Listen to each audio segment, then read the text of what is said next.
For 9 years since marrying Jack, I was treated coldly by my mother-in-law and my stepdaughter Mia, and used as nothing more than a housekeeper.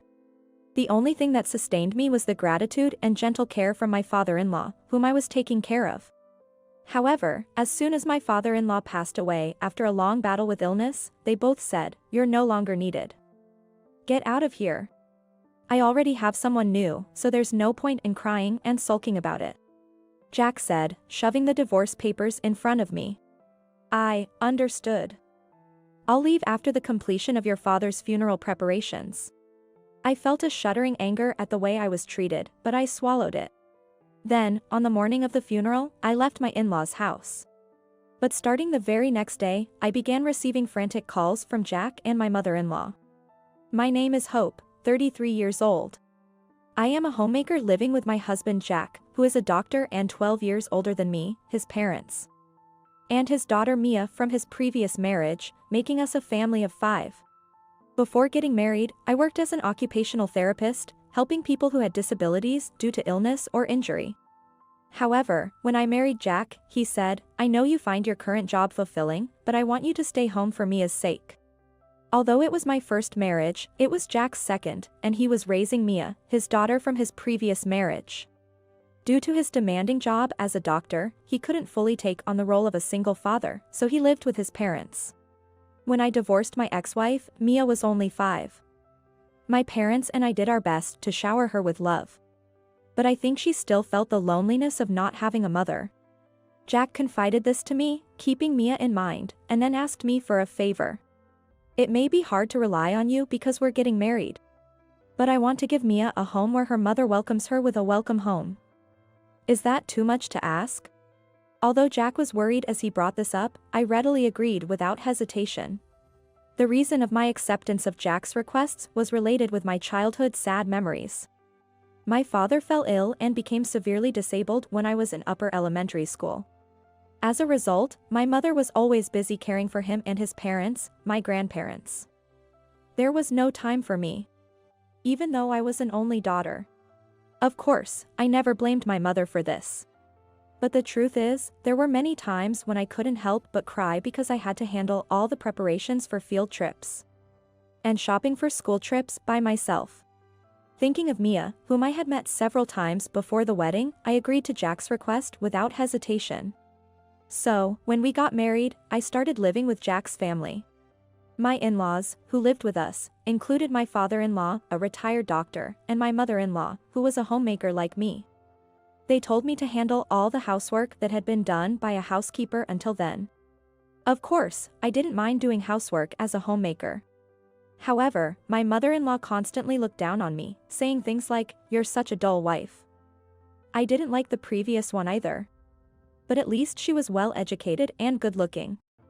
This new one has nothing better except being young. According to Jack, Mia's birth mother, his ex-wife, was a beautiful doctor who graduated from the same prestigious university as him. However, being 3 years older than Jack and often arguing with his mother, she had earned her antipathy. As a result, they separated and divorced shortly after Mia was born. I heard that his ex-wife, unable to handle life as a single mother with young Mia, relinquished child custody in exchange for child support. So Mia was taken in by Jack. It's true that I graduated from a local private university, and compared to his ex-wife, who graduated with honors from a prestigious medical school, I might be considered inferior. I also understood fully that, unlike me, she was a glamorous beauty, as evidenced by the photos of Mia's christening displayed in her room. Even so, when my mother-in-law said, "But it can't be helped. There aren't many young women who can work for us without complaint as long as we feed them," I was at a loss for words. I have no family to rely on. My father, who had been ill for a long time, passed away when I was in the 8th grade, and soon after, my paternal grandparents, who lived with us, also passed away. On top of that, my mother, who had overexerted herself for years, also died after a short illness when I was in the 10th grade. After my mother's death, I temporarily stayed with my maternal uncle. However, when I realized that their interest lay in my mother's small insurance payout, I fled to a distant university. Since then, I had cut off all contact with my relatives. When Jack and I started dating, I told him everything, and he said, "Hope, you're amazing. Despite everything, you haven't lost yourself and have worked so hard. I respect you as a woman and as a person." His words gave me the strength to marry Jack, despite the opposition from friends and colleagues who were wary of his background. That's why I was so shocked when my mother-in-law called me a free housekeeper who could be worked without complaint. When I hesitantly told Jack about it that night, I expected him to scold his mother or at least to comfort me. Looking back, I was naive. Jack, who came home happily drunk, listened to me and then grew visibly angry. And as he turned around, he threw his partially removed suit jacket at me and yelled, "Hey! What are you misunderstanding?" I stood frozen as he shouted, "Who do you think you are to badmouth my mother? I married you because, just like she said, I needed a wife who could be worked for free without anyone complaining." Fueled by alcohol, Jack then began to speak more than usual. He revealed that until shortly before I started working at his hospital, they had always had a live-in housekeeper. However, with the high cost of her salary, her room, and other expenses, it was becoming a significant burden despite high incomes of Jack and his father. Despite this, having been born as the daughter of a professor at the university from which Jack and my father-in-law graduated, my mother-in-law was pampered from a young age and never did any housework after getting married. As a result, even after her first marriage broke down, she didn't change her attitude. When she remarried my father-in-law, her parents hired a housekeeper to handle all the housework at their own expense. However, when my mother-in-law's parents passed away, the situation changed dramatically. Her brother and his wife refused to provide any assistance. Therefore, my father-in-law and Jack had to bear the cost of the housekeeper. But due to my mother-in-law's long-term extravagance on beauty treatments, overseas trips, theater, and shopping, the family finances were in dire straits. To make matters worse, my father-in-law suffered the same illness as my father. Although his prognosis was relatively good, my mother-in-law outright refused to take care of him in his daily needs like meals and bathing. Yet, when it came to placing him in a facility, both my mother-in-law and Jack started scheming, saying, "That's a waste of money. Isn't there a cheaper way?" It was during this time that Jack heard rumors about me starting a new job as an occupational therapist at a hospital. In fact, the professors from my alma mater, who had no close family, acted as my guarantors when I started my job. When the hospital's top management learned this, they said, "It's rare for someone who graduated at the top of their class. She must be exceptionally talented," and expected me to be an immediate asset. However, Jack interpreted this as a labor force that can be overworked without fear of escape. That's why I got close to someone as plain as you and managed to marry you. Otherwise, who would want you? Look in the mirror and figure it out. Laughing heartily, Jack left the bedroom after this revelation. I could only watch him leave in stunned silence. Even if it was discovered, I had nowhere to escape to. Perhaps because of this, both Jack and my mother-in-law stopped pretending around me the next day. In fact, they even dismissed the private caregiver they had hired for my father-in-law, leaving me to handle all the housework and his care. Despite his limited mobility, my father-in-law protested, "This is unreasonable. Are you planning to make her do all the housework and take care of me too?" But neither my mother-in-law nor Jack listened. Thus, from early morning until late at night, I had no time to even sit down due to balancing housework and caregiving. Although my father-in-law had lingering numbness in his non-dominant hand, he tried to do as much as he could himself to lighten my burden. "Hey! Didn't I tell you to prepare a photogenic, low-calorie breakfast with plenty of fruits and vegetables? How many times do I have to repeat myself?" Meanwhile, my mother-in-law imposed her whims without a care, even during busy mornings. "Why didn't you pick up my suit from the cleaners yesterday? I needed it for today's meeting. You're completely useless." Jack was no different from my mother-in-law. What shocked me even more was that Mia started looking down on me, trying to please both Jack and my mother-in-law. Initially, I tried to convince myself that she was just imitating her father and grandmother. However, on a field trip day, after I handed Mia the lunch I had made by waking up early, she deliberately threw it on the floor, stomped on it with her slippers, and laughed. Furthermore, when Mia tore apart the photos of my parents that I had cherished and displayed, and then looked into my tear-streaked face with a smirk as I gathered the pieces, my heart completely broke. The only solace in my daily life was the presence of my father-in-law, who remained thoughtful and kind despite his physical limitations.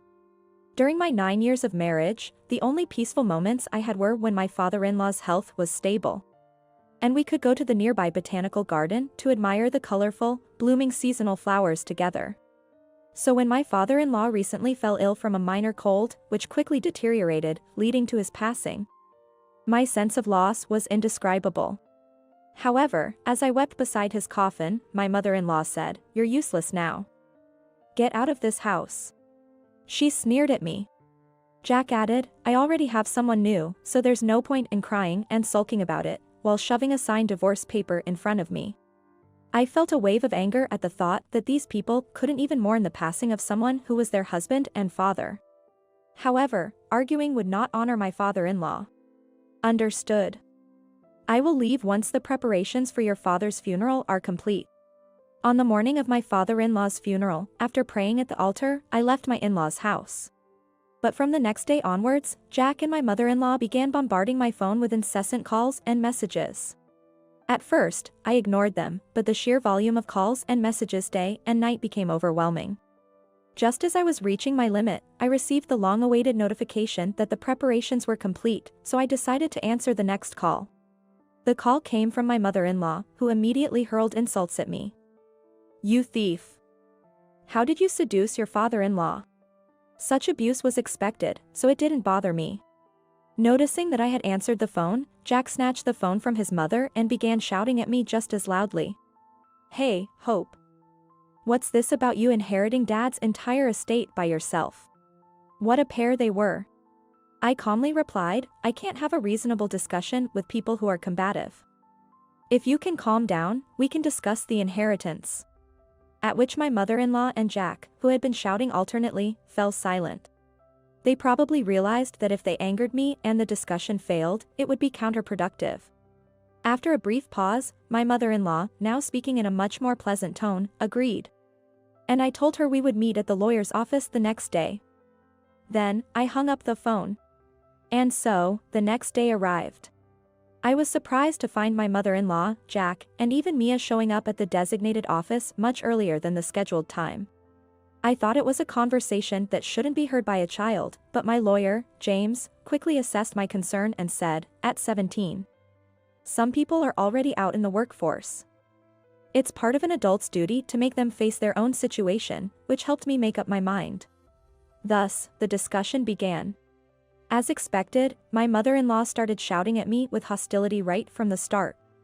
The letter we received states that all of my husband's inheritance will go to Hope, and I, as his wife, will only receive the reserved portion. Isn't that ridiculous?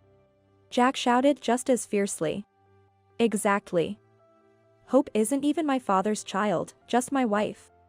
At that point, James presented the family registry of the deceased and me. As you can see here, the legal heirs are the wife and children. However, since the deceased had no biological children, in this case, the adopted child Hope and the wife are the heirs. He then laid out a diagram illustrating the inheritance relationship clearly in front of the three of them. Actually, what James and I had been waiting for was this legal inheritance information list that could be issued upon submission of the necessary documents, such as the family registry, to the Legal Affairs Bureau. My mother-in-law and Jack, who were comparing the registry and the diagram with astonished expressions, recovered surprisingly quickly. This time, Jack pulled out a letter from his bag and thrust it in front of James's nose as if to get back at him. "Even if my wife was adopted by my father, this will states that my mother, myself, and my daughter Mia are to inherit the assets. I don't know how this woman manipulated him, but if you keep backing such nonsense, we'll take this to court." The will he brandished was indeed written in my father-in-law's handwriting, summarizing exactly what Jack had said. The date was only about 6 months ago, so it was understandable that they mistook it for the latest will. My mother-in-law and Jack wore smug expressions, but when James calmly presented another will, their faces turned to disbelief. And rightly so. The will James showed was not a handwritten will like the one Jack had, but a notarized will created with a notary public present.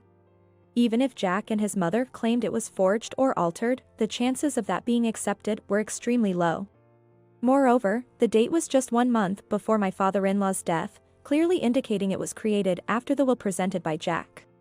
James pressed the point about the validity of the will to my pale mother-in-law and Jack.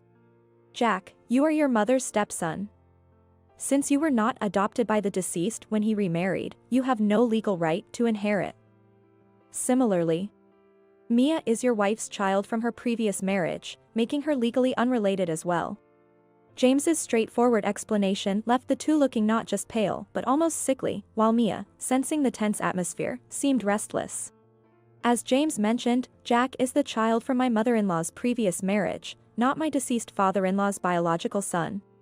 Originally, my father-in-law had no intention of marrying my mother-in-law. The father of my wife, who doted on his daughter and was my father-in-law, was also my mentor in medical school. I owed him a debt of gratitude and couldn't resist the power dynamics, so I ended up reluctantly getting married. He seemed to have been cornered with no way out. Even so, since they had become a family, my father-in-law initially tried to accept my mother-in-law and Jack. The only reason I remarried you was to avoid having Jack grow up with a single parent. I only need to keep up appearances. So don't get too familiar with me. But my mother-in-law was cold and uncooperative. Furthermore, she held deep grudges against her ex-husband, who had left her. She had her father demote him to a less significant position, received substantial alimony and property division, and also made him pay a large amount of child support. According to my father-in-law, this was all just my mother-in-law's way of taking revenge. The priority order for child support payments is first adoptive parents, then biological parents. By not adopting Jack, she ensured that her ex-husband would continue to bear the full burden of child support, he said, sounding exasperated.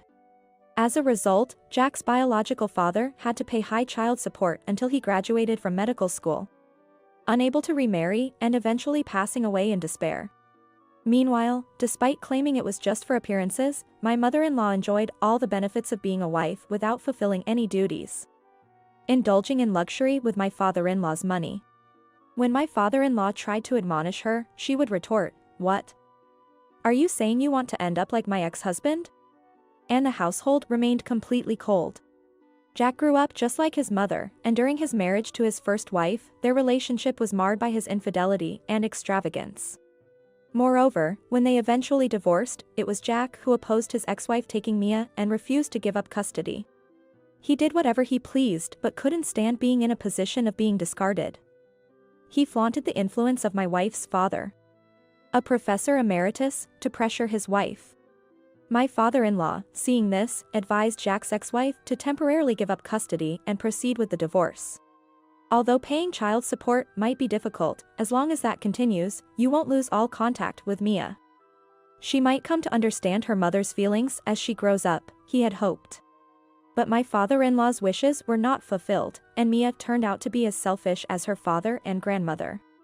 Though she appeared outwardly polite, she didn't even listen properly when my father-in-law, worried about her future, called her to his sickbed for a final talk. Why do I have to be summoned here and listen to a geezer who's practically got one foot in the grave?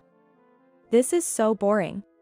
When I reprimanded her for her outrageous behavior, she sneered at me, then slammed the door loudly and left, laughing. I was so overwhelmed with anger and sadness that I couldn't hold back my tears. Seeing Mia's behavior, my father-in-law seemed to lose his final thread of hope and quickly began preparing for the afterlife. He called the lawyer he had been close with to his sickbed and entrusted him with the procedures for adopting me and transferring assets before death. I was surprised to hear the story, but he responded, "You probably already know, but Jack has a woman, and he's planning to use my inheritance to start his own practice. They used you for free to keep more for themselves.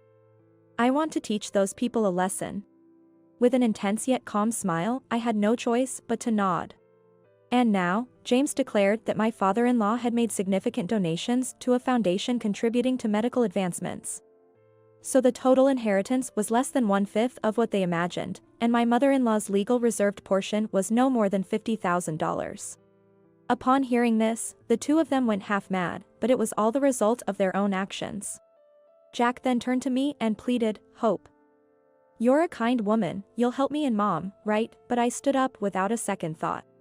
"The divorce papers you gave me the other day were filed yesterday. You and I are strangers. I only adopted my father-in-law. so I have no obligation to listen to strangers' requests. I said coldly and left the office, glancing at my stunned mother-in-law and Jack and the confused Mia. Despite receiving such thorough explanations at the lawyer's office, mother-in-law and Jack couldn't give up on the inheritance they had been counting on from my father-in-law. They went from one law office to another, consulting to see if there was any chance of their demands being met. However, as expected, every reputable office told them that even if they filed a lawsuit, they had no chance of winning and refused to take the case. But there was an office that approached the desperate mother-in-law and Jack. The head of this office, a lawyer named Robert, was a man in his 50s with a very assertive demeanor. "I've heard about your unfortunate situation. And it seems other offices were quite dismissive. If you leave it to me, I can ensure that your late husband's inheritance will go to you, though it might take some effort." Eager for any help, the two immediately jumped at his offer. Following his instructions, they kept transferring money for initial fees and investigation costs. However, contrary to their expectations, they rarely heard from the man, and when they did, it was always to ask for more money. "If you want to terminate the contract, that's fine. But if you do, you'll lose all the money you've already spent. Are you okay with that?" By the time most of the money my mother-in-law received as her legal share had been spent, the two of them finally lost their patience and demanded to know what was going on. In the end, they were swindled out of all their remaining money. One day, my mother-in-law happened to pass by the building where the office was located while running another errand. She noticed that the office's nameplate, visible from the street, had been replaced with a "For Rent" sign. She hurried up to the office floor in the elevator, only to find it completely empty. Inside the office, there were piles of scattered documents and a sofa set, and a junk dealer was inspecting the items. Half in tears, mother-in-law called Jack, who rushed over, but the junk dealer knew nothing about it. When they inquired with the building manager, they were told that the rent had not been paid for months, and the office had been cleared out after the deadline. With no other options, Jack and mother-in-law reluctantly sought help from mother-in-law's brother, with whom they had been nearly estranged. Mother-in-law's brother, born into a family of doctors but working as a banker, was shocked by their story but consulted a lawyer he was close to. It turned out that the man they thought was a lawyer was a well-known scammer in the area. He targets people like my mother-in-law, who have been turned away by other lawyers because they have no chance of winning. After making empty promises, he extorts money under various pretexts and then disappears. They reported it to the police, but despite numerous reports of this impersonation scam, his whereabouts remain unknown. Even if he were caught, most of the stolen money would likely have vanished into the underworld, meaning any compensation would only be a fraction of the loss. When my mother-in-law learned that any compensation would only cover a small fraction of the loss, she was so shocked that she collapsed on the spot. Moreover, about half the money given to the fake lawyer wasn't enough from the inheritance, so my mother-in-law secretly borrowed it without Jack knowing. When it was revealed that she had made Jack the guarantor without his consent, it led to a fierce argument between them. It couldn't be helped. "Without that inheritance, we wouldn't have been able to clear my debts or yours," my mother-in-law cried, making it impossible to reason with her. Jack had no choice but to confront the lender himself.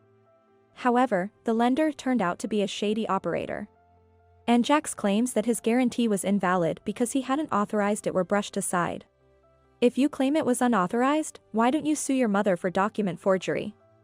But doing so might tarnish your reputation as a doctor." He was told this from the lender with an intimidating smile. In the end, with no other options, mother-in-law and Jack had no choice but to declare bankruptcy. While a medical license isn't immediately revoked upon bankruptcy, it was a severe blow to Jack, who had been planning to open his own clinic. Starting a clinic requires significant funds, and even if they had received my father-in-law's inheritance, loans from financial institutions would have been essential. However, once they declared bankruptcy, their credit information would reflect this, making it nearly impossible to secure any loans. With no options left, Jack, who had arrogantly left his previous hospital job, begged to be rehired as a staff doctor. Unsurprisingly, he was turned away at the door, unable to get his job back. Additionally, former students and colleagues of my father-in-law, who had heard about the situation, shunned Jack, leaving him isolated. Debt collectors were relentless, and my mother-in-law, now destitute, was placed with distant relatives and assigned to work as a helper in their factory. Jack, on the other hand, was forced to work at a clinic affiliated with the shady lender. Please, help me. We were husband and wife, after all. A man who sounded a lot like Jack left a tearful plea on my voicemail from a public phone just before being taken away. But I didn't recognize the voice and promptly deleted the message. When it came to Mia, during the inheritance turmoil, she cried and wailed about what would happen to her. Jack, unable to handle her, contacted his ex-wife and asked her to take Mia in. Upon hearing this, Mia got overly excited at the prospect of living a wealthy life with her beautiful and successful biological mother. However, her mother retorted, "Are you kidding me? Do you know why I've been paying you 3 times the usual child support and refused to take Mia in? Just so you know, the child support payments are only until you turned 18. I'll give you the remaining year's worth up front. And that's the end of it," she said, handing Mia an envelope with the bank's name on it before driving off in her car, leaving a stunned Mia behind. That money was quickly spent by Jack and my mother-in-law, and Mia couldn't afford her school fees, leading her to drop out of high school. Since it was a private escalator school, Mia had assumed she would naturally go to university, and the shock of not being able to was immense. Somehow, Mia found out where I was temporarily living and visited my apartment, tearfully begging for help. "Please, I'm sorry. Help me. Even if I wasn't legally adopted, we lived together as a family for 9 years. No matter how conveniently you rewrite those 9 years in your mind, you kept pushing away the hand I extended to you. You and I are, and always will be, strangers." Even as Mia tearfully begged, I firmly rejected her. I was just a child. How can you, an adult, not forgive a child's actions? That's so cruel. Mia retorted, her face pale. You hurt both my heart and your grandfather's heart. It doesn't matter if the person who hurt you is a child or an adult, the pain is the same. There's no excuse for that. With those final words, I shut the door. I could hear Mia sobbing on the other side for a while, but after about an hour, the sound ceased. Later, I heard that Mia was taken in by her biological grandmother, her mother's mother, and was being strictly disciplined to correct her spoiled nature. I don't know what the future holds, but I hope she can make a fresh start and see this as her last chance. After everything was settled, I fulfilled a promise I had made with my late father-in-law. That promise was to study abroad and obtain a license as an occupational therapist. Before my father fell ill, he worked for a major trading company. And I spent my early childhood in a foreign country until I entered elementary school. Because of this, I had always dreamed of working overseas like my father, considering studying abroad. However, with my father's illness and my mother's subsequent struggle with her own illness, that dream had seemed unattainable. While caring for my father-in-law, I confided this dream to him, and he said, "When I pass on, I want you to promise me you'll work hard to make that dream a reality." Smiling, he added, "I believe that is also your late parents' wish. To honor his memory." I spent a year rigorously studying and preparing in my temporary apartment. And finally, I was accepted to study abroad. When I visited my parents' grave to report this, I also silently informed my father-in-law of my departure. Many challenges lie ahead. There will be times when I feel like giving up and times when I cry. But in those moments, I have the unwavering support of my 2 precious fathers and mother, who smile and cheer me on. I'll do my best, Dad, Mom. With those final words, I smiled and began my journey toward my dream.